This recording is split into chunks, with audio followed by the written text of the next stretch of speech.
morning. Great.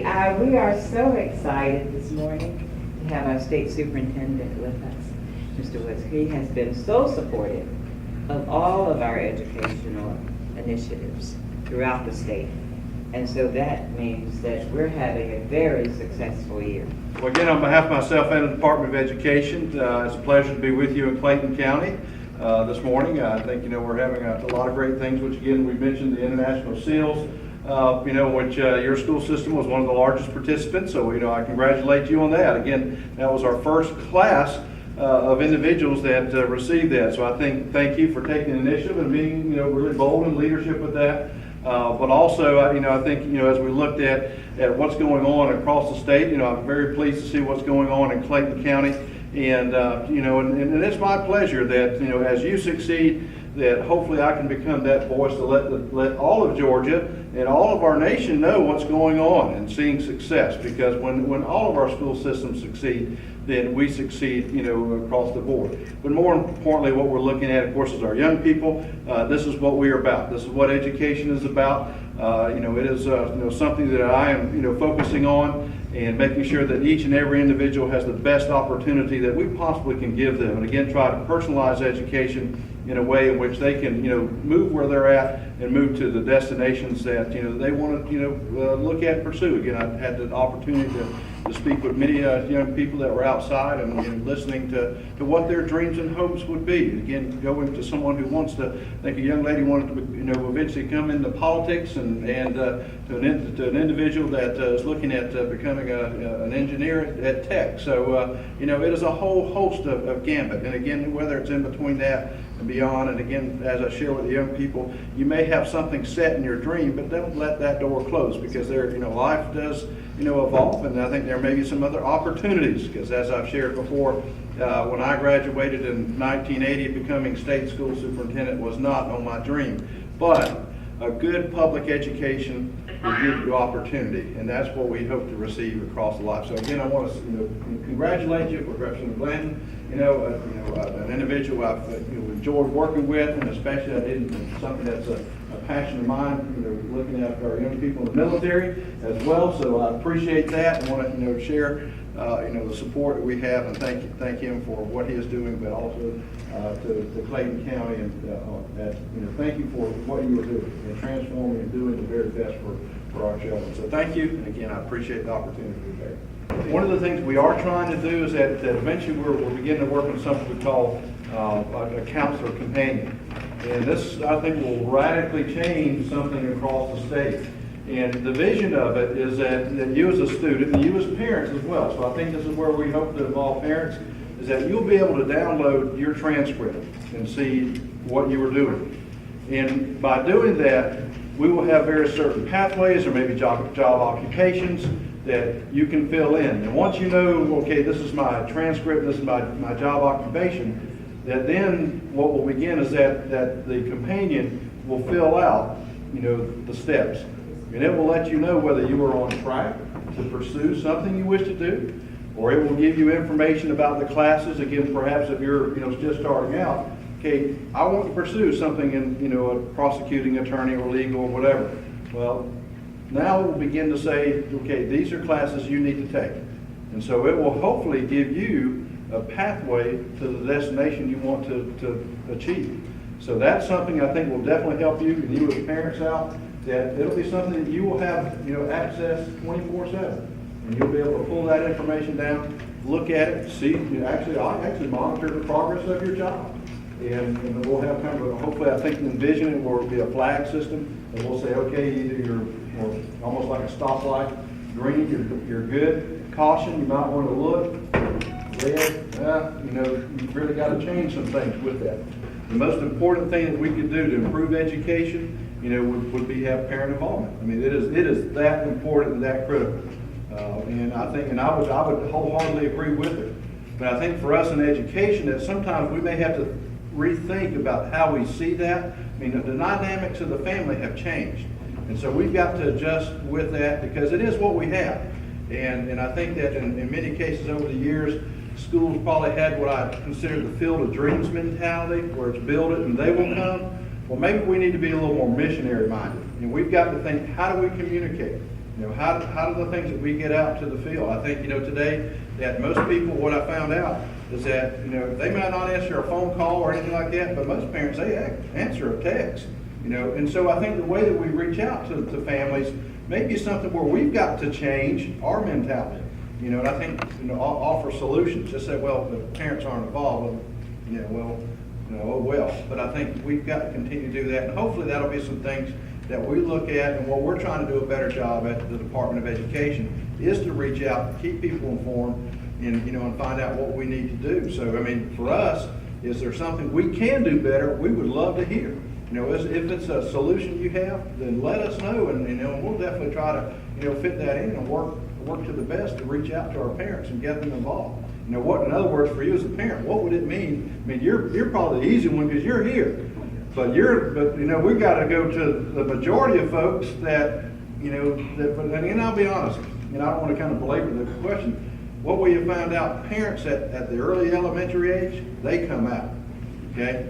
But by the time we get to high school, about the only time I can catch is probably at the football, baseball, basketball game. I mean, to be honest, that's where we see. But there again, you know, maybe we need to have some meetings at these sports events. Maybe that's a little bit different. If that's where they're at, then we catch them while they're there. When people move into the community, and I guarantee you probably the first thing, if not, one of the first things they ask about the school system.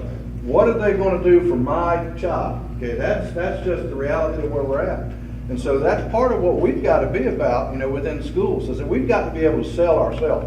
And I think, you know, for education, I mean, we've got to add a little bit of a business mentality that I'm going to be aggressive, I'm going to market myself, you know, have some pride about it. I mean, it's actually branding what's going on. So I hope that, you know, by doing that, you know, we're telling people who want to come into Georgia, listen, we're offering you something. And again, within this international skills, to be honest, I think we're one of 3 states that offer that. So we're ahead of the vast majority of states, and we want to make sure we stay in that leadership role.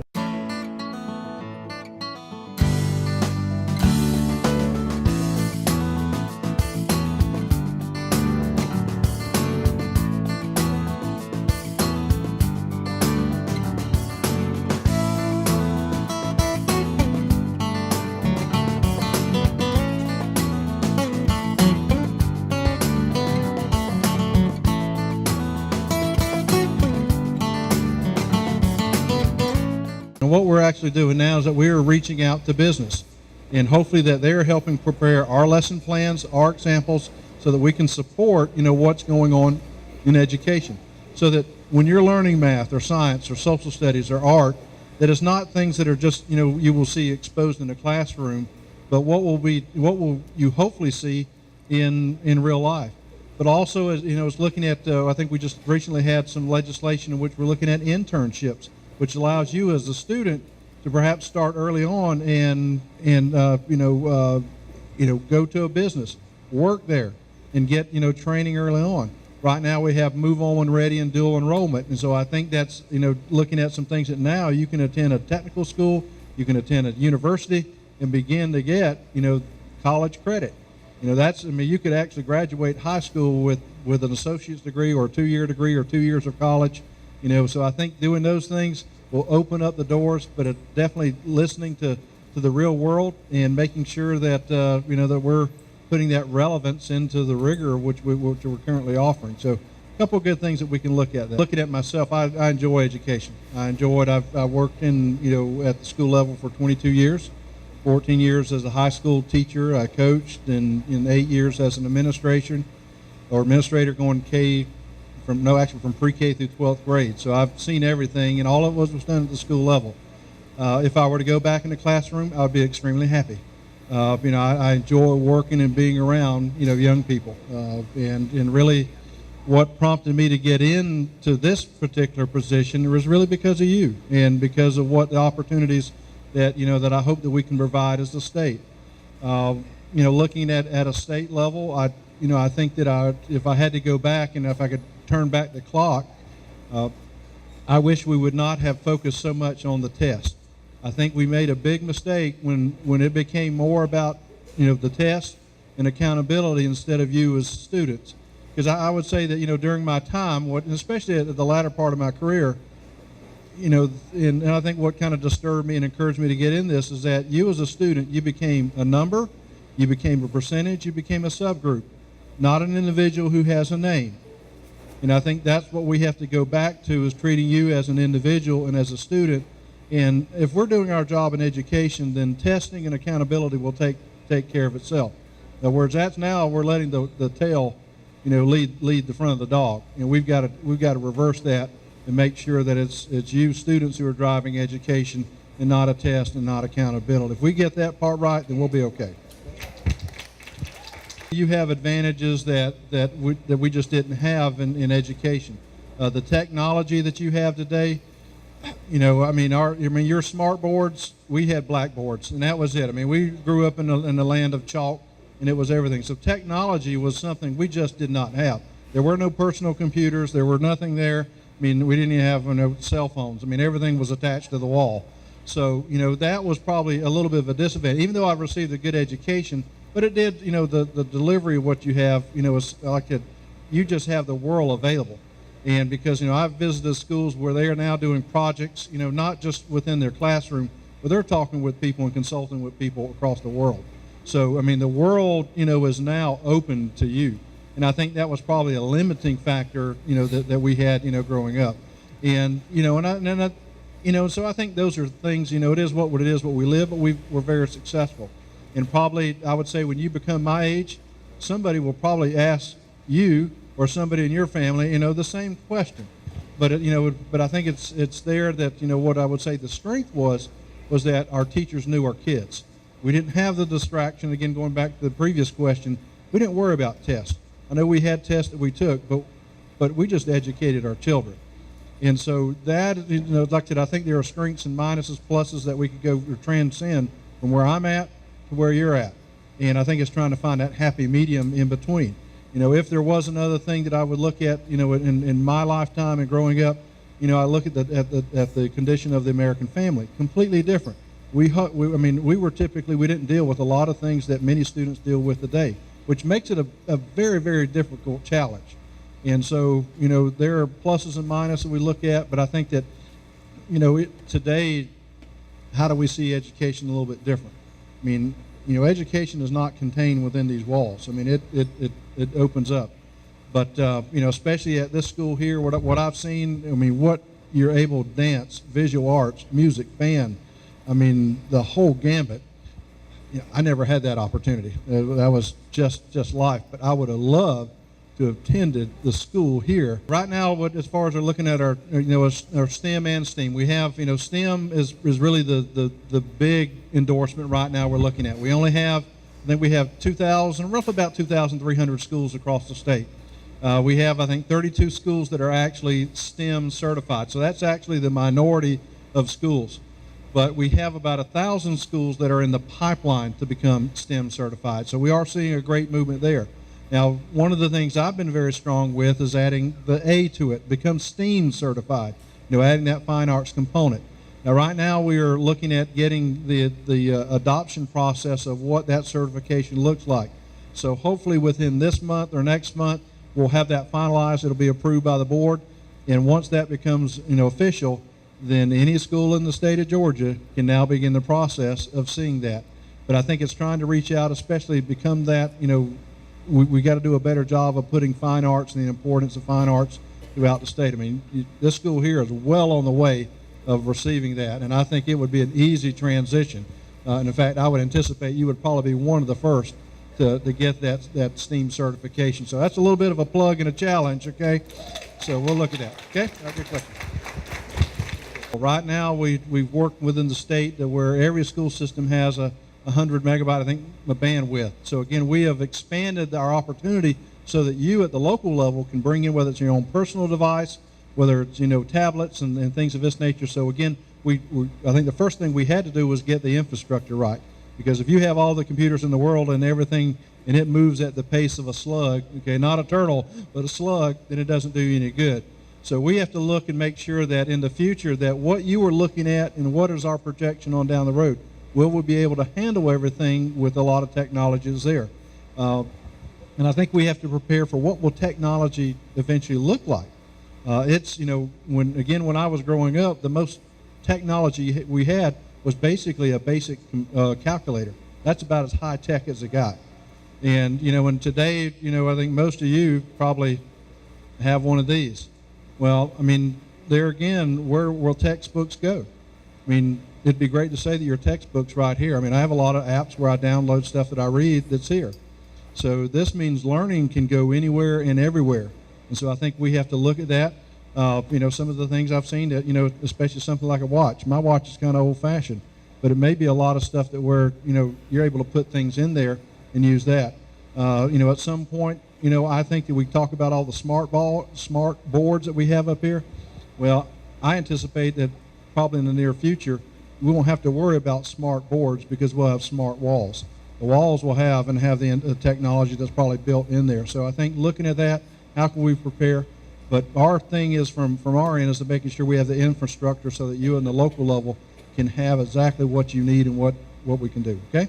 I think there are two things we look at. I think, is making sure that we continue to prepare our teachers. I think that learning does not stop once they graduate. But it is, just as we talked about trying to personalize your education, now I think it means personalizing the experience of our teachers as well.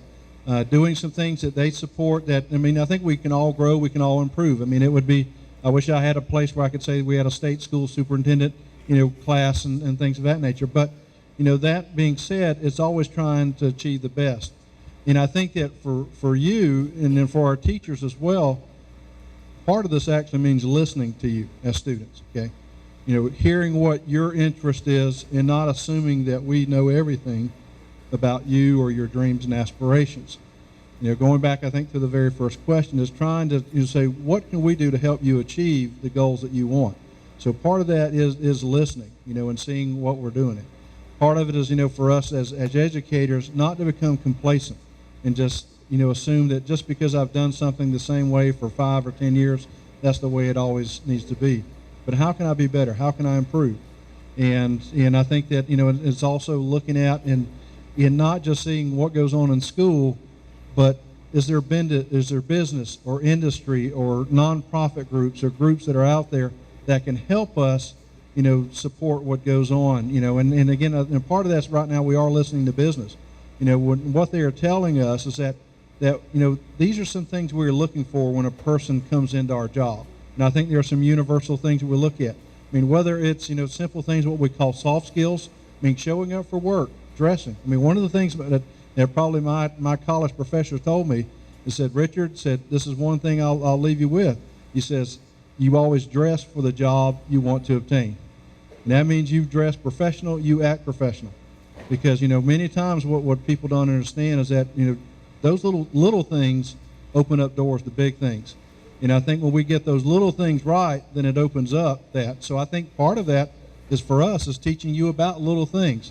And I would say that I think, again, going back, instead of focusing so much on tests and things like that, let's focus on life, because that prepares you for the days that are out there. So, and I think having people come in and share with that would be great as well, okay? Sometimes we hear a lot of negative about public education across the board. But I would say this, there are great things going on across the state. And probably, on the flip side, what I wish is that our schools and our districts would do a better job at showcasing that. We got to brag about ourselves, okay? We got to do that. And, because today, what I can take back and share, and I think that's part of what the good thing about being in my position is that I do have an audience across the state. And so I can let people know about my visit, and I will let people know about my visit. And, so I think we are seeing some interest. We're seeing, I think, some excitement about education. The area of the fine arts. We are seeing a big, hunger for that. One of the first hires that I made up at the Department of Education was someone in fine arts. And we had not had an individual in fine arts at the Department of Education in over 23 years. Okay, so that means that we were really kind of missing out on what you're able to experience here. And so I think it's trying to get that, because that's what parents want. That's what students want. And so it is looking at that. We are seeing, again, going back to the STEM certification. That interest across the state is really just taking off. We're looking at dual enrollment and Move On Ready, that for you as a student, you can actually graduate with a 2-year degree or 2 years of college, 2 years, of technical school. Those are opportunities that you have. And so that means that's education that you won't have to worry about as a student and student debt. That's paid for. And I can tell you that makes your life a whole lot easier, that when you graduate from a technical college or from a university, that you don't have to worry about having that debt, on your head. So those are some things that I think that we're, looking at. I mean, some great things going on. Now, opportunities are where we need to look at where improving. I think, and a lot of this begins foundationally. I think there's two areas that I've been passionate about. I grew up in a military family. And I think that the number one skill that we could, provide you as young people, is the area of reading and literacy. I think if you can read, you can open up any door. Okay, that just goes without saying. That is the most important thing that we can do. And I don't care what class you take, there's always that one common denominator. It is reading. And you can read, you can comprehend. That is what we should be about. But also teaching those mathematical foundation skills. And we used to have the 3 R's, but I kind of like using the 2 R's and the C.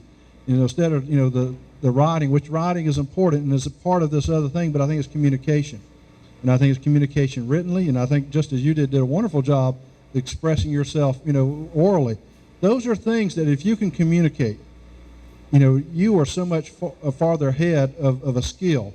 And again, for you, when you're competing for a job and doing those things, if you have those basics, I mean, it really does open up a door. I mean, communication, and it's even in our job here, as whether it's teachers, whether it's superintendents or administrators, parents, I mean, communication is so important. And I think we have to kind of look about, teaching how to communicate. Now, one of the things I would say that I've noticed in life that these things are great, but I don't think we communicate as well as we used to, because it means we sit there and we just text. But you have to be able to look somebody in the face and convince them of something. And so I think that's an art that maybe we want to look about what we're doing. These are great tools, but we got to use them in the proper perspective, and let's not regress, but continue to progress, down the road. So those are some things I think if we do that, building on our move on when ready, building on, the opportunities of fine arts, doing some things with business. And and really for us as well is that erasing the borders here. I think that seeing us as Georgia public education, and if Clayton County is doing some wonderful things, then hopefully they can help somebody in Charlton County in South Georgia become a great school system, or somebody in Union County up in North Georgia become a great school system. I mean, we're all in this together, and we all succeed. We all we do a wonderful job, and that means that sometimes we just be willing to ask for help. And that's one thing if I would ask, to do. When I go around, I don't have all the answers. And I'm saying, help me, help you get the solutions we need. So that's part of the issues there. So good job. All right, thank you. One of the things that my wife, she was a 30-year teacher and recently retired. And when I became an administrator, there was one thing she only asked. She said, Richard, never forget what it's like to be a classroom teacher. So that is something that I think I've tried to maintain, because, the classroom is where it happens. It's not the front office, central office. It's definitely not Atlanta. It's not D.C. And I think that in an issue which we had a survey that came out, and some of the teachers may have participated. And we are facing, and this is not unique to Georgia, but across the state, is teacher retention and recruitment. That is a big, big issue. And we had, roughly about 2/3 of our teachers said they did not know whether they could recommend someone to go into education. And we've got to change that, because you as a teacher, you're our best recruiting tool. It's you asking these young people to become an educator, somebody to fill our cases. But I think that we're looking at some things of what we could do. We got to allow you to do your job. And I think that's, cutting back on, I think, the observations. What we hope to do is that I don't think every teacher needs 6 observations. Some are, it depends where you're at in your life. I think those that are new to the profession, they probably need a little more love, a little more guidance, with that. But hopefully for those that are doing the job, I hope you become mentors. There's a wealth of wisdom that's out there. So I think it's trying to, to have a balance there. I think, instead of basing so much on, quote, the test. There's so much more to you do than just a test, a day, and a year. And I think that, we're looking at the accountability system of how we pull that back and recognize that. There is some legislation right now that I think would 50% of what you do is based on the test. Well, I think the current legislation would pull that to 30, but that would be 20% would be professional development. And that would allow administrators and you to say, okay, where do I need to improve? What are some things that I could do to get better? But also we could use that time, as I said, for your wisdom. Maybe you can, instead of what your professional development looks like, is working with one of these new teachers and kind of shepherding them along. And as their performance improves, it reflects on what you're doing. I mean, I think that's the best thing that we can look at, is that you as a teacher can share wisdom and move that person over. That's forward. And I think looking at tests, I mean, one of the things that, that I have looked at, and especially whether it's CRCT or milestones or most of the stuff we look at, I think testing needs to change. I mean, it basically is an autopsy report, to be honest. And I always like to say that, I like to see my doctor when I'm alive and not dead. Okay, that's just, part of where we're at. But I think having formative, smaller tests during the course of the year, which allows you to measure the child, see where they're at on an individual basis. Okay, not putting all our children together. Maybe allow, you to move incrementally and adjust, your teaching based on what their need is at that time. Not letting the test drive, but letting the student drive. Past that, I think, we definitely would love to see more pay, or salary with that, I think would help out. But I think, trying to reduce some of the burden of just the paperwork from a state level. Like that, I can't control everything that's out there. Some issues may be, within locally. But it is trying to set the example of this is what our expectations are. And, for myself, I think it's just listening to you as teachers.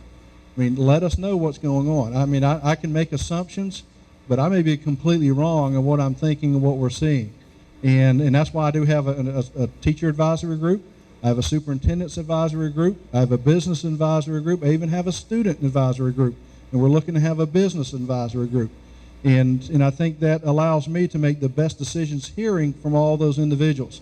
And I think that collaboration will continue to open up. But you as teachers, again, this is an open invitation to anyone. I don't care, not necessarily teachers, but anyone, whether you deal with transportation, custodial, facilities and all that, we need to hear from you. I think this is a team effort. And so, and the parents, again, I have a parent advisory group as well. So, it is kind of listening and seeing what our needs are and saying, okay, this is where we want to go. This is our plan. Now, how do we get there? And that means that continual collaboration. Okay?